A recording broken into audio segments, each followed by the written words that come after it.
overcome berated at? Over what? Ow! He's coming. We're gonna have a great time today. We're gonna do some scary stuff. Cut. Let's just go. Come on, let's just go. Let's go. Come on. Let's go.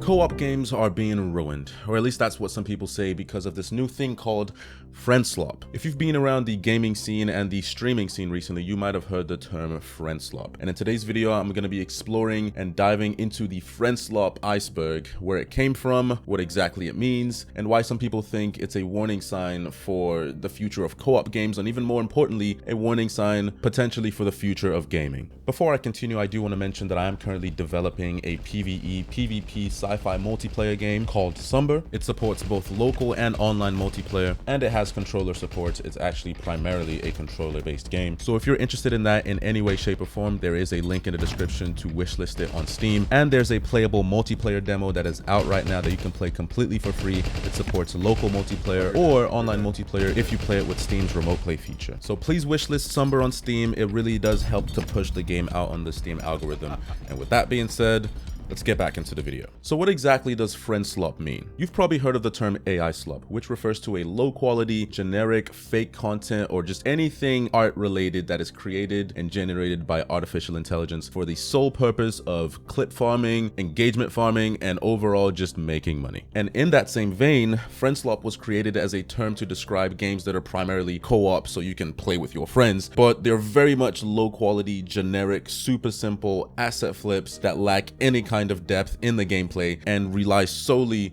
on the fact that you're playing with other people. A lot of these Friendslop games are priced around $5 to $10, so they're super cheap and super easy to get into. They mainly become popular because a lot of streamers play with their other streamer friends, and of course that causes other people in the chat to download the game and play with their friends. And once you play for, you know, maybe 30 minutes to an hour, you've pretty much played the entire game. There's really not much else to it. There's no depth, and they've gotten your money, and well, that's pretty much it. That's the point of Friendslop. So what exactly makes a Friendslop game? Well, like I said earlier, they're usually very low effort, and the gameplay mechanics themselves are very, very repetitive and super simple. They lack any kind of depth or originality. They feel very shallow. There's a sense of artificial progression in the game. There's really not like a really good compelling goal to reach in the game. You kind of end up doing some sort of meaningless, mindless tasks to get some sort of artificial progression in the game. And at the end of the day, you don't really win. Like, there isn't a compelling winning factor to the game. The winning factor of the game is the fact that you are playing with other people, usually being your friends. The real hook, the actual center and core of the game itself, is based on the fact and built on the fact that you're playing with your friends. If you tried playing by yourself and you actually play the game for what it is, you'll realize this is a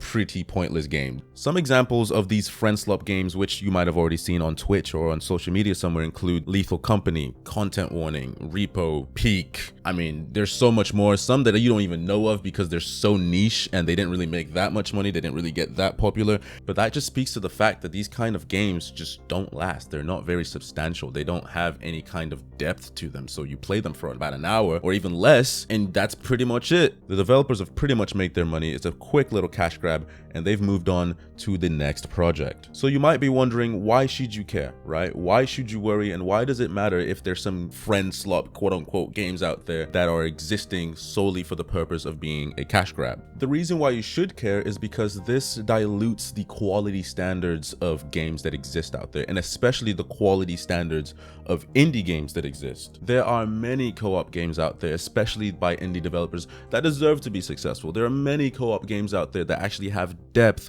and actually have a substance and a heart and a core to the game, either with a good story or just a good game mechanic and good progression in the game. But instead of supporting those kind of games, we're supporting these low effort, low quality streamer games that have no substantial game loop, and all that's doing is diluting and degrading the quality standards, especially for co-op games, but even games as a whole. For example, I've seen people call any random co-op game Friendslop now, simply simply because it's a co-op game, which is not true. A game like Split Fiction is a great co-op game. It's a great story game. And if the gaming industry as a whole and game publishers realize that they can make millions of dollars simply by making low effort, low quality Friendslop games, then there's no reason to create a compelling or fun, creative video game anymore. You can just make sure that it's a socially sticky game and you'll make millions of dollars. So in conclusion, a game having co-op doesn't make it Friendslop. Friendslop is the gaming equivalent of AI slop. A quick and fun co-op game that you can play with your friends isn't necessarily bad, but when everyone starts using the same formula over and over and over again with zero creativity, zero effort, very low quality, very much an asset flip, then that makes it Friendslop. So if you want to play some good fun co-op multiplayer games, go play the games that have actual depth. Go play the games where you can actually come back and play again. Something that gives you a reason to play the game rather than simply having friends. I've always been under the impression, even if a game is a multiplayer game, if I can't have fun without having to play with other people, then that's not a good game. Anyway, I hope you enjoyed this video. If you did, remember to give it a like and subscribe to the channel if you haven't already. And feel free to let me know what your thoughts are on Friendslop. Do you like it? Do you hate it? Are you indifferent? Do you not really care? Whichever way, just let me know. Anyway, I'm kind of just yapping at this point and I'm running out of things to say, so I'm just gonna go ahead and head out. All right, bye.